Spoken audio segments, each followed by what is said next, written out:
Ethan Carter had always been a skeptic when it came to the impossible. Love at first sight? Nonsense. Time travel? Science fiction. That was until he met Lillian Monroe.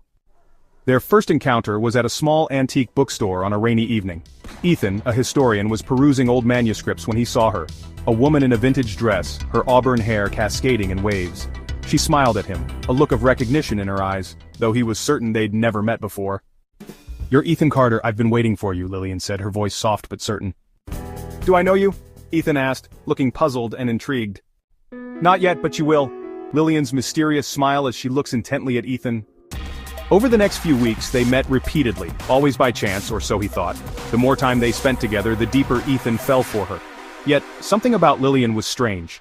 She never spoke of her past, always dodging questions. She never carried a phone, and every time he asked for her address, she changed the subject. "Lillian, who are you?" Ethan confronted Lillian under the city lights, his expression a mix of concern and curiosity. "This belongs to you. You gave it to me, in another time." Ethan's head spun as she explained. She was a traveler from the future, sent back to ensure their love survived a tragic fate. He was destined to die in an accident within the month, and she had risked everything to save him. But time was catching up, and soon, she would be pulled back to her own era. "Ethan, you have to believe me. If you leave for the conference in London, you won't come back."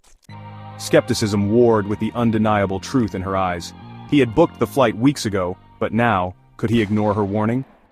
The day of his departure arrived, and at the last moment he chose to stay. Hours later he saw the news. A plane bound for London had crashed. No survivors.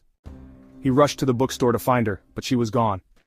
In her place was a note tucked inside an old book. "Time is fragile, but love endures. We will meet again." Years passed, and though he never saw Lillian again, he carried the pocket watch as a reminder that love, against all odds, could defy even time itself. And maybe, just maybe, their story wasn't over yet.